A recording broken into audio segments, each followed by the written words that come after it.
Okay. So when he has a couple of run-ins with Dosan and Aviram, but the full extent of the inner conflicts start when they're actually getting out of Mitzrayim. Until then, okay, so Moshe Rabbeinu has a couple of run-ins with Dosan and Aviram. One of them will come on the Parai, the other one when they're fighting with one another after they kill the Mitzri. They're coming out of Mitzrayim. They're standing by the Midbar. The Mitzrayim are chasing them. Comes the question, what now? So you have to go into Yamsuf. And when you go into Yamsuf,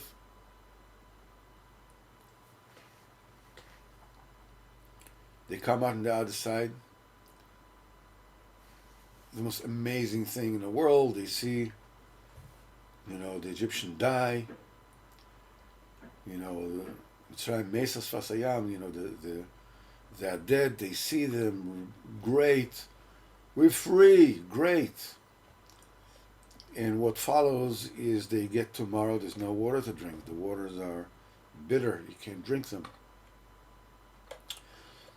It also says that people usually expect their lifetime.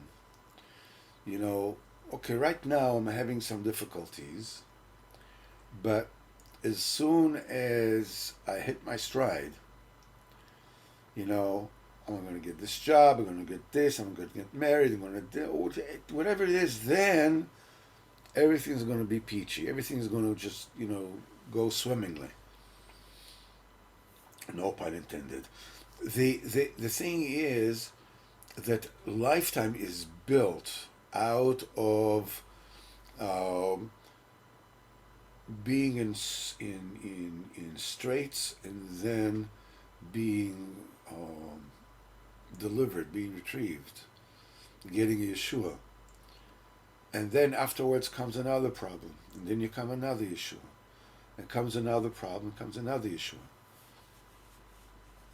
There is no way to live life any other way. We spoke about this quite a few times, and the idea is that you want to keep on growing. You want to keep on getting from one level to the next. The point is that if the harder you are working on yourself, the harder you're working on yourself to actually grow, to actually, advance. In the very beginning, the harder the ups and downs are happening. After a while, it's sort of like, it eases out a little bit. It's not as drastic as it was. But a person needs to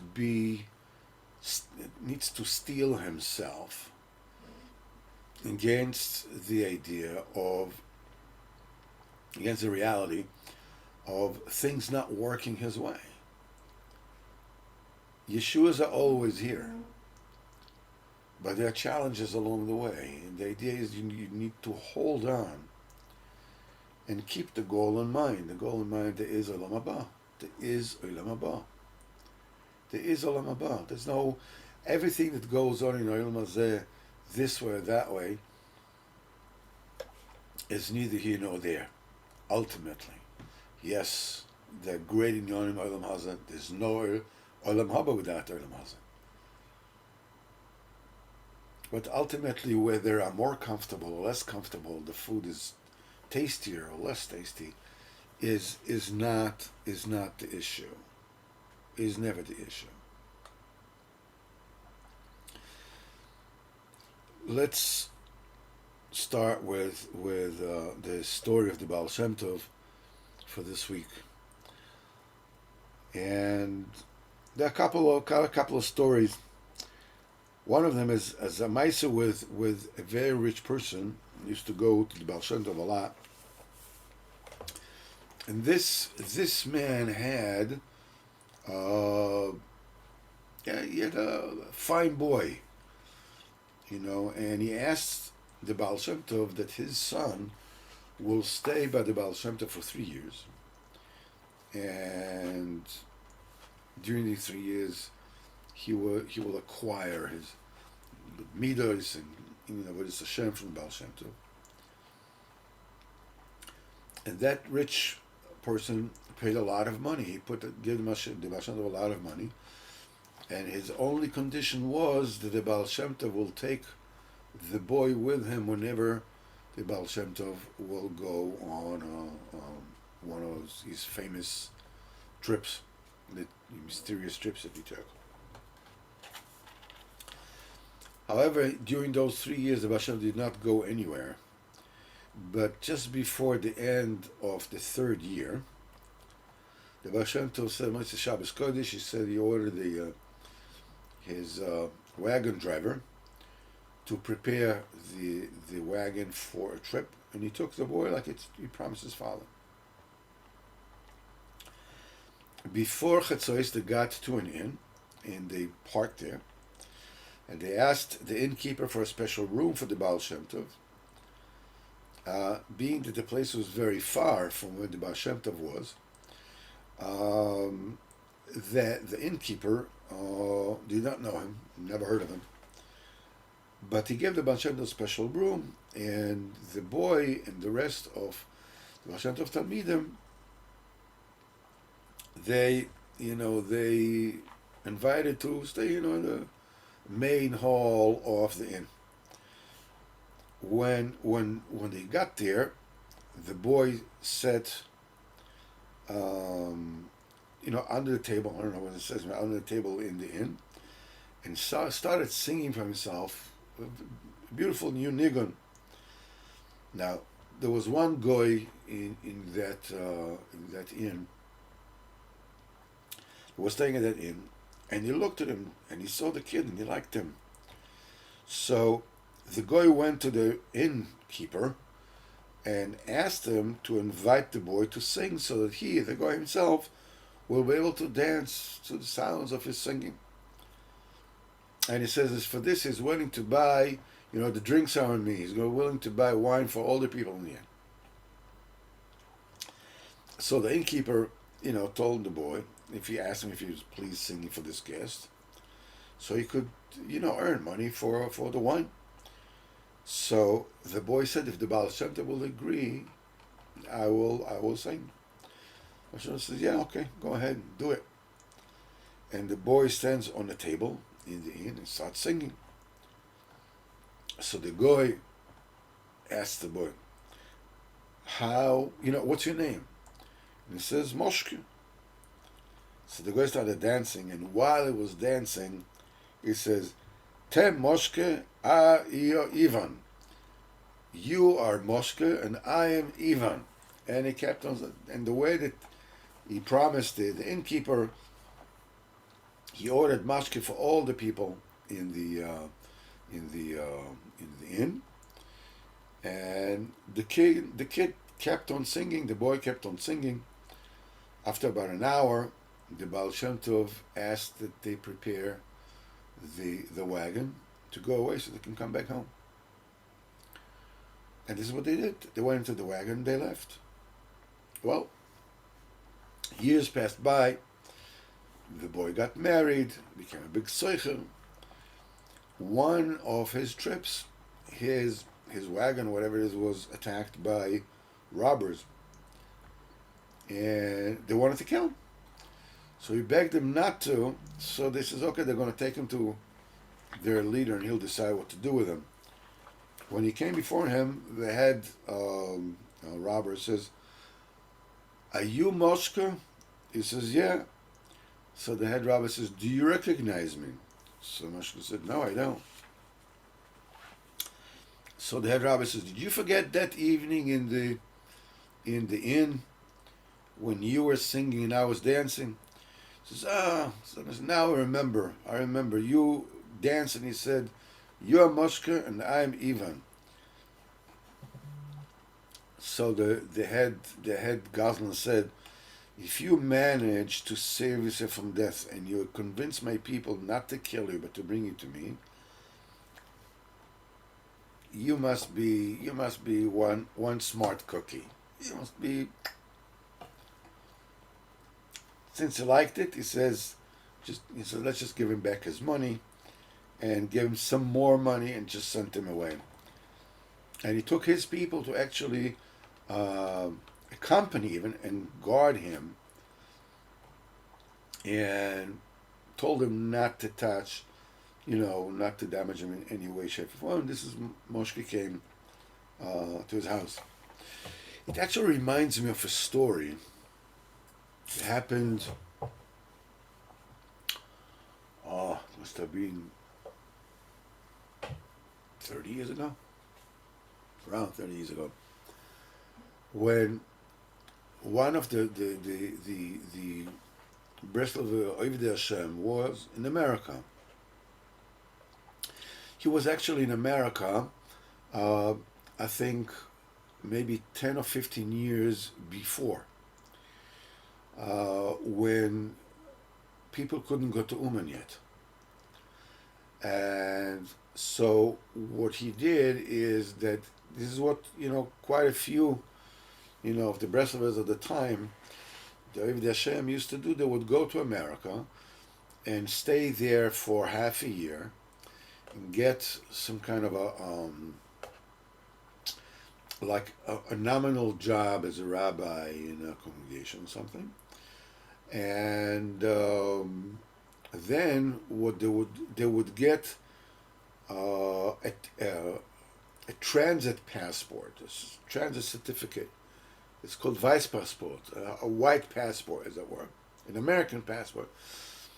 Now, it's not a real passport, but it's a transit certificate that you can travel with. With this, they could get into the Soviet Union and get to Uman. This is what quite a few of them did.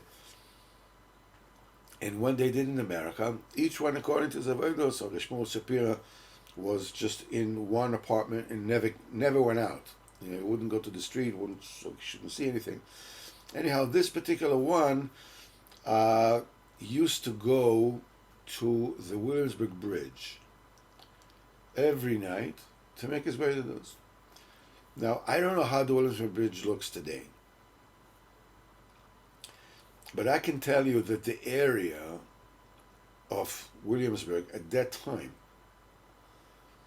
was Hispanic land and was rife with violence and drugs and so, but he didn't care. He would go to the bridge.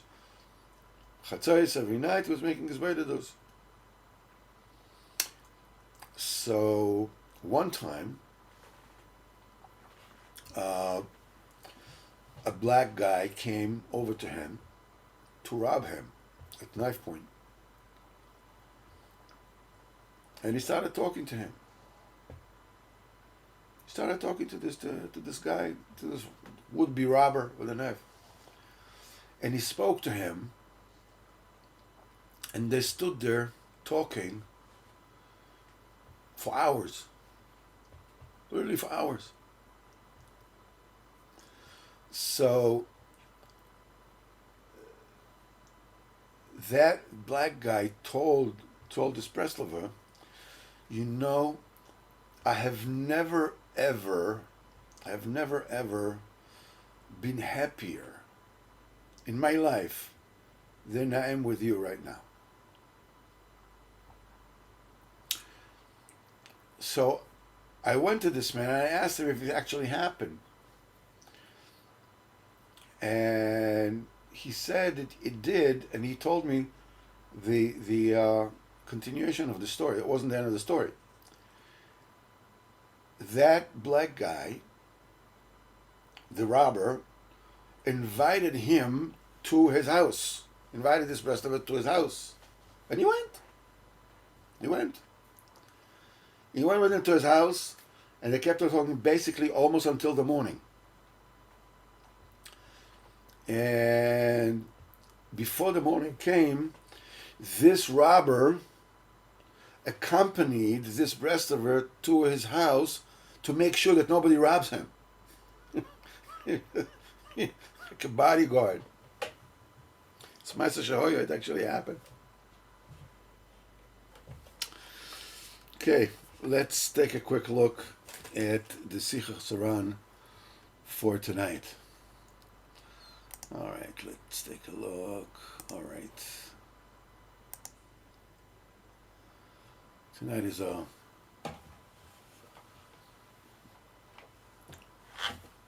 very enigmatic Sicha, number 104. Im pagabach menuval ze mashchel lebes hamedrash. If that menuval, that rascal, hit upon you, drag him to the Beis HaMedrash. That usually means, look, if you have the Yetzer Hara, just go ahead and learn Torah, because the Torah is the antidote for the Yetzer Hara. So Rabbeinu says, it gives it a different twist. Ki lifamim, sometimes, who, in other words, the baal dovar, the Yetzer Hara, mispalal mitoich ha'adam. He davens from inside you.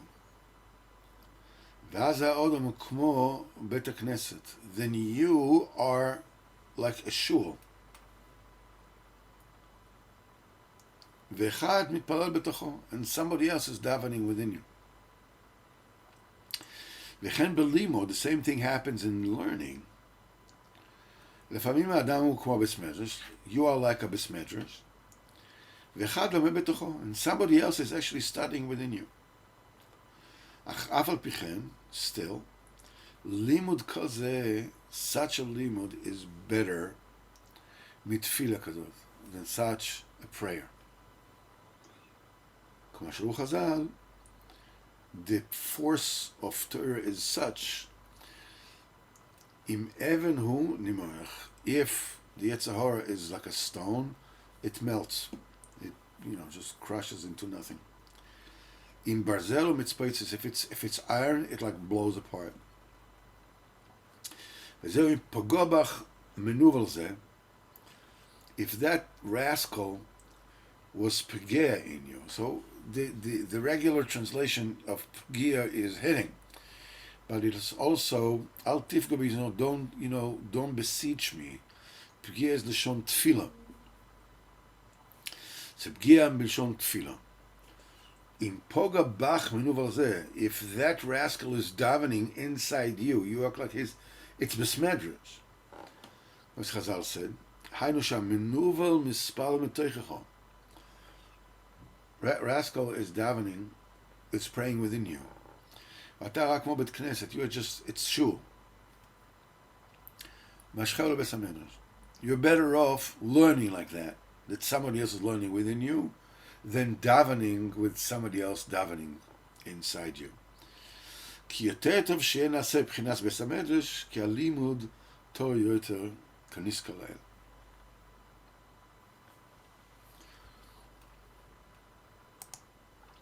A fascinating sikha.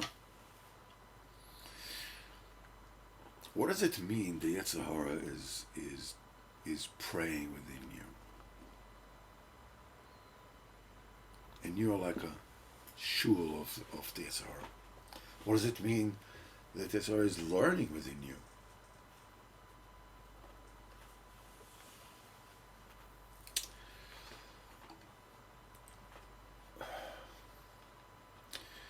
There are many ways to explain that particular, to understand that particular sikha.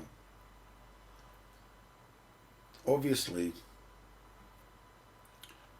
when you're davening for your team to score a goal or to hit a basket, Yetzer Hara is davening from inside you. Okay?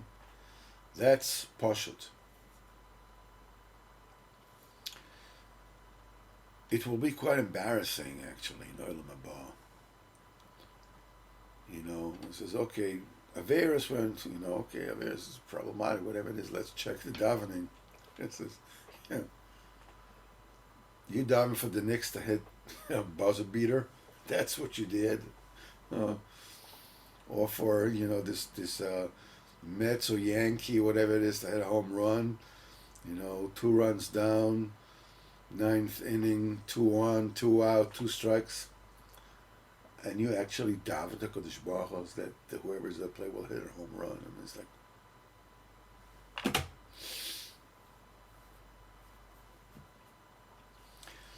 but it can get even more.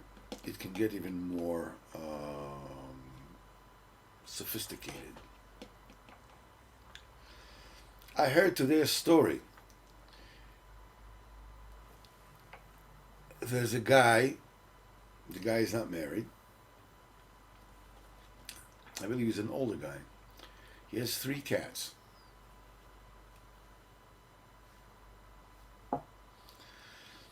And one of the cats disappeared. I mean, the guy, I don't know if it's about tefillin, shul, whatever it is, one of the cats disappeared.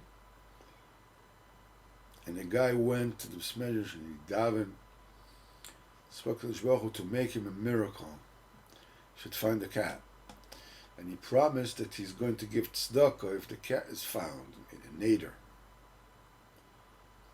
And he came home. He had a rustle. This is a cat that never left the house. It was already 2 days after he found this rustling, some kind of plastic bag outside his door. He finds the cat. The guy talks about the miracle that happened. Daven to Kodesh Baruch Hu and I found the cat. So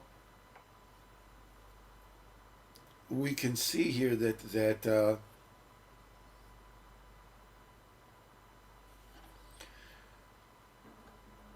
but there's even more than that.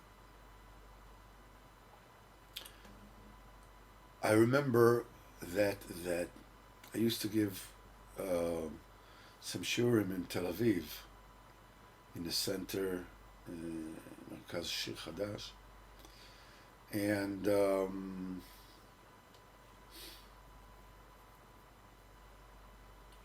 there was a woman there that wanted a bracha to marry Dafka, a specific guy.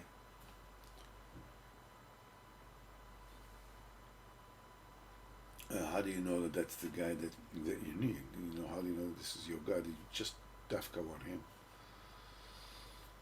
That's what she wants.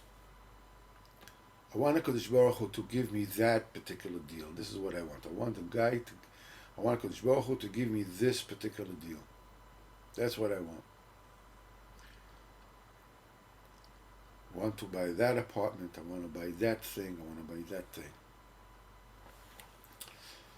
And there's a fine line between you should ask HaKadosh Baruch Hu for anything, for everything.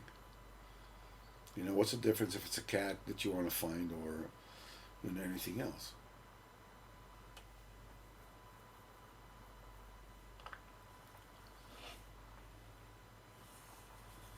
And it's quite another fine line to know, even B'Kedusha. There used to be in Uman in like 120 years ago, something like that. There was a machlokes between 2 great Ovdei Hashem in Uman. Great Ovdei Hashem, I think Reb Shimshon Barsky and Reb Getzi. There were 2 big Ovdei Hashem.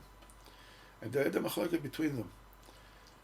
And Reb Avrom Reb Nachman, who was Godel Ador at that time,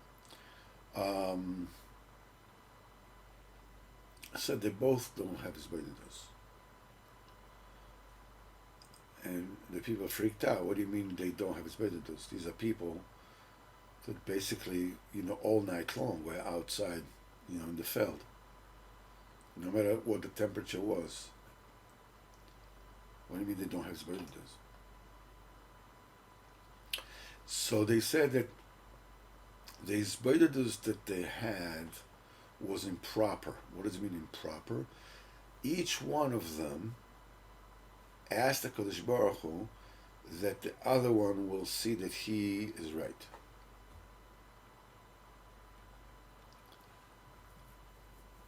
the main in is that they should have davened to say, "Ribono shel olam, let us both see what the truth is." Because when we both hit the truth, maybe he's right. No, maybe he's right. How do you know? He's not chas v'chalila some kind of a low life, some kind of a lightweight. He's a serious man. Tzarech Hashem. Ask Kodesh Baruch Hu what he wants. The biggest battle in his B'edidus, B'chlal, in davening to Kodesh Baruch Hu, is I want the Kodesh Baruch Hu to give me what it is that I want. It's normal, and it's a great thing because most people don't even think about davening for what they want. They just go ahead and try to bend it into place, to bang into place, to bend it into place, to force things. If you're davening for Kodesh Baruch Hu, then it's already a big inyan. But the inyan of tefillah ra, the inyan of a tefillah which is not when the Yetzer Hara davens before you, is I want it and I want it now. I have to have it now.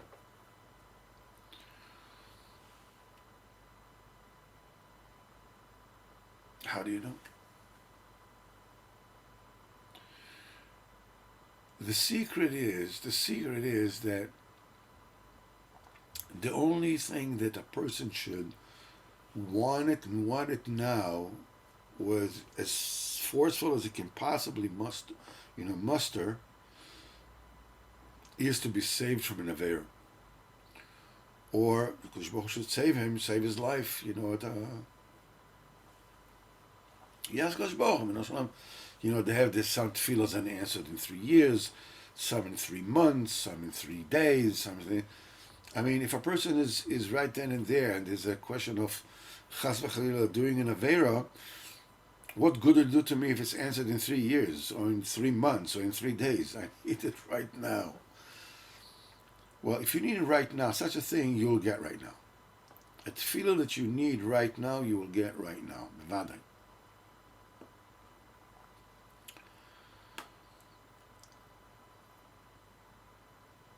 But l'maisa, the whole outlook of a person when he's davening should look to ask HaKadosh Baruch Hu, what should I be davening about?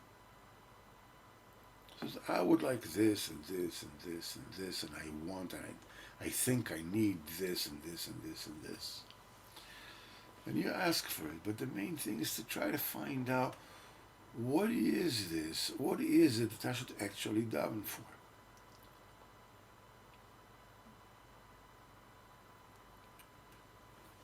It's a great thing that you're davening for anything, bevadai.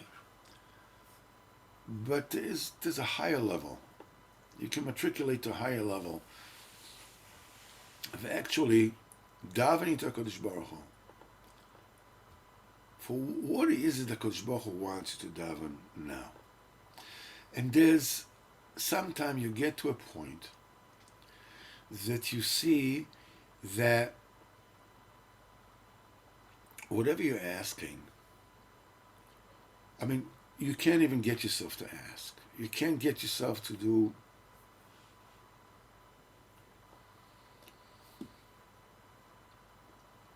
there are 2 kinds of tefillahs that are never, ever tefillah ra. When you see that you cannot ask Kadosh Baruch Hu to help you to get close to Avodas Hashem, you want to sit, have a nice long talk with Kadosh Baruch Hu, and open things up, and go, why is this, why is that, why can't I do this, why can't I do that, whatever it is. Sometimes you can't get there, you can't do it. The right thing to do at that particular point in time is just sit back and say thank you. Just have a session of thanking Kodesh Baruch Hu for things being exactly the way they are. The fact that I can't daven, the fact that that I'm being pressured by this or pressured by that, or I'm extra fearful being of this or that, I'm not freaking out here, whatever it might be. Take a step backwards and just say thank you to Kodesh Baruch Hu. This is a tefillah that is never ever out of place. It's never a tefillah of the Sitrach.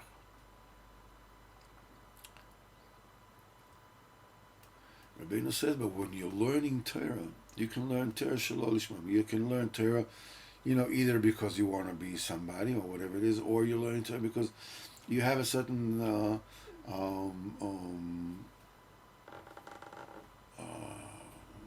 portion that you're supposed to finish, and you can't just wait to get it over with.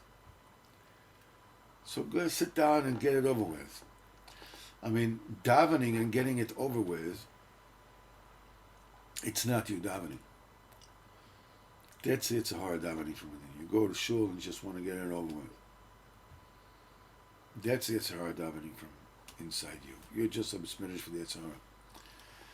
When you're learning in order to show off people, because all the Shalol Lishma that you can think of, and it says this is better. There's somebody who wants to make a career out of learning Torah inside you. Is not looking to serve Kadosh Baruch Hu by learning Torah. He wants to make a career. Doesn't matter if it's a career, a paying career, or an egotistical career, or whatever it is. And that is what he wants. This is Lo'ilam ilmad adam shelo lishmo, shem shtoch shelo lishmo yavo lishmo. Asking, however, for something that you should not have, and shelo lishmo can have very, very dire circumstances. I know of a guy about tshuva that has put it in his mind that he wants to win the lottery. He has to win the lottery.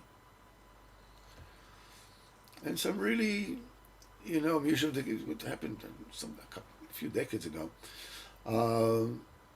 His rabbis told him, he said, well, what do you have to win the lottery for? No, he wants to win the lottery. And he was making this bet. He wants to win the lottery. And guess what? He won the lottery. And it wasn't, when someone that suddenly becomes wealthy, especially if somebody wins the lottery. Suddenly you have a lot of relatives. You have a lot of friends. You never ever figured that you were as handsome as suddenly people there that you are. Well, his friends from a previous life found him, and he got into drugs, and he died. Lo aleinu.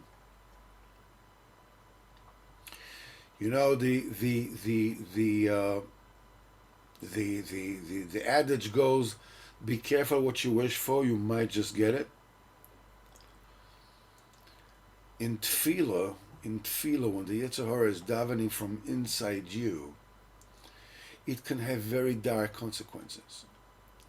So comes the question, just a second, I shouldn't ask for what I want. No. Should ask for whatever it is that you want. But you should always ask, as Rabbeinu says, in a supplication. You ask and you wait. And you ask and you wait. But I gotta. You ask and you wait. When you don't push the show and you don't push yourself in forcefully, Kadosh Baruch Hu, B'ezrat Hashem, will give it in its own good time. And we said many times,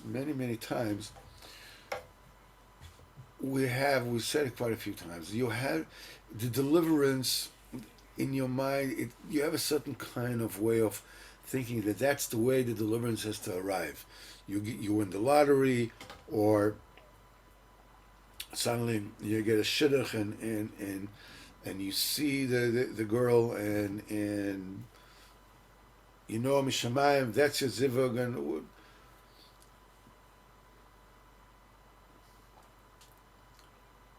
And we usually get deliverances all the time. We get issues all the time.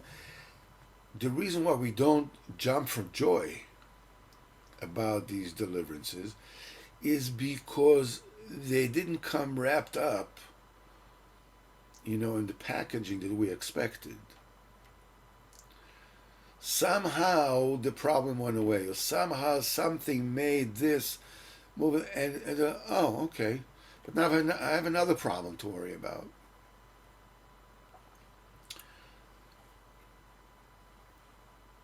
Patience. With patience, you can ask for anything. You leave it up to Kodesh Baruch Hu. You don't get into, bend your mind into a pretzel. If it's good for me, give it to me. If it's not good for me, don't give it. Don't get in there. Kodesh Baruch Hu doesn't need your permission to do what's good for you, and this, you don't need that. Just ask for what you want without all kinds of conditions. Don't bargain, don't try to finagle, whatever it is. Don't do any haggling. Just ask for what you want, and patiently, and wait. And whenever you get the Yeshua, take a look. You see, I've got delivered. I got my Yeshua. Say thank you. And if you cannot say anything at all, say thank you. This always works.